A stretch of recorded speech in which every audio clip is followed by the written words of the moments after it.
Stress के word से हम सब वाकिफ़ है और स्ट्रेस को एक आम तौर पर हम समझते हैं कि जब कोई परेशानी आती है या आपकी ज़िंदगी में मुश्किल आती है तो उस वक्त जो आपकी ज़हनी और जज्बाती कैफियत होती है उसको हम स्ट्रेस बोलते हैं। तो आज इस वीडियो में मैं पहले आपसे बात करूँगी कि एक्चुअली स्ट्रेस में, वरी में, एंजाइटी में क्या फ़र्क होता है और अगर आप स्ट्रेस का शिकार है तो आप किस तरह से अपने आप को जो है वो बेहतर कर सकते हैं, अपनी स्ट्रेस को मैनेज कर सकते हैं। मेरा नाम आमना इफ्तिखार है और मैं क्लिनिकल साइकोलॉजिस्ट हूँ और मैं currently rainbow obesity and eating disorder centre Shadman पे काम कर रही हूँ। हमारे यहाँ बहुत सारे वर्ड्स हैं जो हम इस्तेमाल करते हैं अपने इमोशंस को, अपनी कैफियत को बयान करने के लिए, एक्सप्रेस करने के लिए, जिसमें आम तौर पर जो हम वर्ड इस्तेमाल करते हैं कि मैं बहुत स्ट्रेस का शिकार हूँ, मैं ज़हनी दबाव में हूँ, ज़हनी तनाव का शिकार हूँ या मुझे परेशानी है, ज़हनी परेशानी है। तो ये इंटरचेंजेबल वर्ड होते हैं जो कि आपकी उस ज़हनी कैफियत को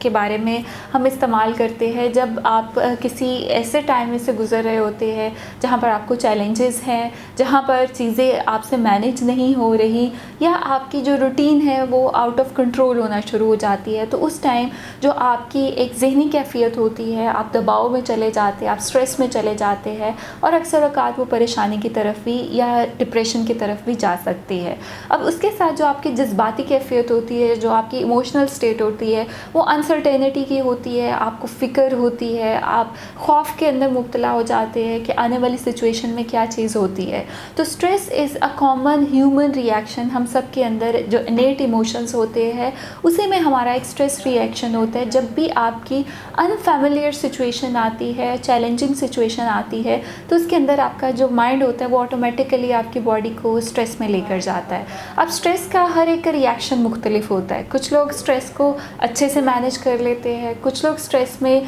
ओवरली जो होते हैं वो डिप्रेशन की तरफ, एंजाइटी की तरफ चले जाते हैं, जो कि एक डिफ़िकल्ट सिचुएशन हो जाती है। तो जिन लोगों के कोपिंग स्किल्स अच्छे होते हैं वो स्ट्रेस से अच्छे से मैनेज कर सकते हैं। तो जिन लोगों के कोपिंग स्किल्स वीक हैं उनके लिए आज मैं आप लोगों के साथ कुछ टिप्स शेयर करूँगी और होपफुली आप अपने स्ट्रेस को मैनेज करना सीख लेंगे। अब स्ट्रेस मैनेजमेंट की फ़र्स्ट टिप होती है कि जब भी आपके ऊपर स्ट्रेस आता है तो अक्सर लोग अपने तक रखते हैं, दूसरों से डिस्कस नहीं करते, जिसकी मल्टीपल रीज़न्स होती है। कोशिश करिए अगर आपके इर्द गिर्द आपका कोई ट्रस्टवर्दी पर्सन है, वो आपका कोई फैमिली मेम्बर है, आपका फ्रेंड है या आप प्रोफेशनल हेल्प ले सकते हैं, जिनको जब आप अपनी स्ट्रेस फैक्टर्स बताते हैं तो वो आपको गाइड करते हैं कि आपके जो ट्रिगर्स हैं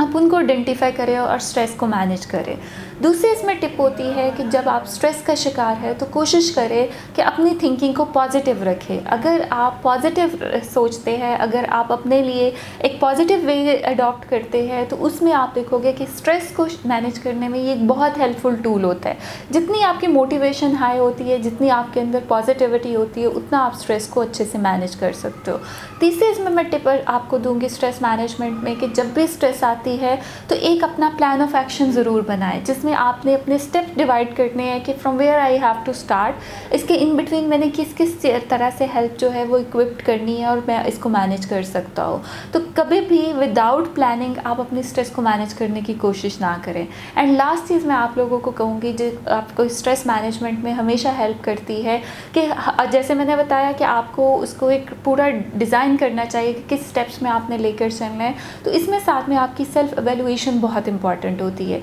कि जब आप अपने आप को पॉजिटिव एवेल्युएट कर रहे होते हो कि from where I started and where I am now, तो वो एक आपको एनर्जी देती है, एक होप देती है कि आप अपनी चीज़ों को बेहतर कर सकते हैं। तो होपफुली अगर आप इन चीज़ों को फॉलो करते हैं तो आप अपनी स्ट्रेस को सबसे पहले अंडरस्टैंड करेंगे कि उनके ट्रिगर्स क्या है, फिर उनका एक प्लान ऑफ एक्शन बनाएंगे कि किस तरह से आपने उसको मैनेज करना है और साथ में आप उसको एवेल्युएट करेंगे ताकि आप उसके आउटकम्स को मॉनिटर कर सकें। तो thank you so much for watching this video.